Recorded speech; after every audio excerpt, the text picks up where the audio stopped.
সবাই বলে শখের তুলা নাকি ৮০ টাকা, আমি বলি প্রয়োজনের জিনিসটার তুলা হবে ৮০ টাকা। বন্ধুরা সবাই কেমন আছেন?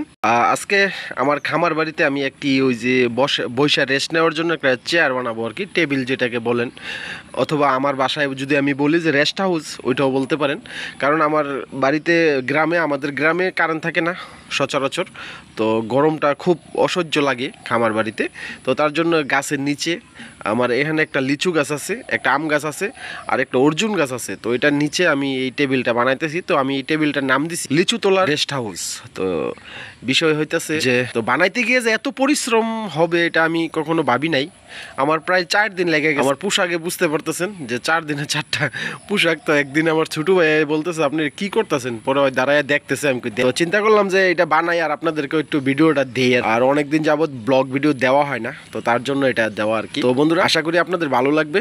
আর যারা এখন পর্যন্ত আমার ইউটিউব চ্যানেলটি সাবস্ক্রাইব করেন নাই দয়া করে সাবস্ক্রাইব করে দিবেন। আর যারা ফেসবুক পেজে দেখতেছেন তারা দয়া করে আমার পেজটি ফলো দিয়ে দিবেন, শেয়ার করে দিবেন। তো খুব কষ্ট হইতেছিল, তো একটু বৈশা দেখতেছি আর কি কিরকম লাগতেছে। তো এই যে কাঠটা এটা দিছি ডেলনার জন্য আর কি, যে বৈশা যেন একটু ডেলান দিয়ে আরাম করে বসতে পারি।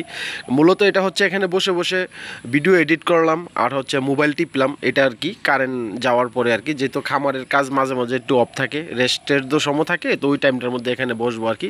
আর এখানে চেয়ার আছে আমার বাড়িতে, চেয়ারে বসে মজা পাওয়া যায়, তার জন্য আমি এটা বানাইতেছি আর কি। আর আমার ওই খামারে কাজ করার সময় কিছু কাঠের টুকরা পড়ছিল, তো চিন্তা করলাম যে টুকরাগুলারে কিভাবে কাজে লাগানো যায় আর কি। তো আমার মায়ে নিয়ে গেছিল আঙ্গাইতে, শুকাইয়া চুলাতে আঙ্গাই ফেলবে আর কি, রান্না বান্না করে ফেলবে। তো আমি ওইখান থেকে কিছু নিয়ে আসছি, কিছু চিল্লাচিল্লি করছে যে এটা কী করবি, কিন্তু আমি তো কাউকে কিছু বলি নাই যে কী করব, তো তার জন্য চিল্লাচিল্লি করছে আর কি।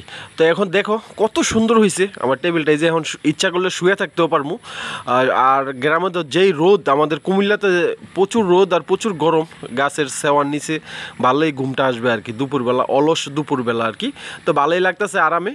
আর মোটামুটি আমি আগে বলছি যে এটা 4 দিন লাগছে, এতদিন যে লাগবে এটা আমি কখনো বুঝতে পারি নাই, কারণ যেহেতু আমি একটু অলস টাইপের মানুষ আর কি, তো তার জন্য সম্ভবত 4 দিনটা লাগছে। এটা কাজটা একদিনেরই, কিন্তু আমি আস্তে ধীরে করছি আর কি। একবার লোয়া ছিল না, একবার কাঠ শর্ট পড়ছে, তারপরে এখন আবার করাত নাই, করাত থাকলে আবার ওই যে কাঠগুলা কাইটা সমান করতে হবে আর কি। তো পাশের বাড়ি একজন করাতটা আনতে হবে। তো কেমন হয়েছে আমাকে কমেন্ট করে জানাইও। আমি চেষ্টা করছি, যেহেতু আমার এই কাজের প্রতি কখনো অভিজ্ঞতা নাই।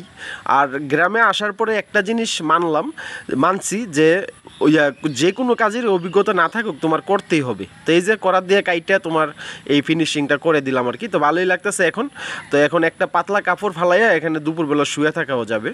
তো এ হচ্ছে আমার পুরো ভিউটা দেখো। আর এই যে আমার লিচু গাছটা, আম গাছটা, আর ওই যে সাইডে যেটা এটা অর্জুন গাছ। একটু বৈশা তোমাদেরকে একটু বলি আর কি, আজকে 4 দিন পরে একটু শেষ করতে পারো। আজকে এই পর্যন্তই, সবাই ভালো থেকো। যদি ভিডিওটি ভালো লাগে কমেন্ট করে জানাইও, আর লাইক দিতে ভুলো না। লাইক, কমেন্ট, শেয়ার অবশ্যই করে দিও। সবাই ভালো থেকো। আসসালামু আলাইকুম।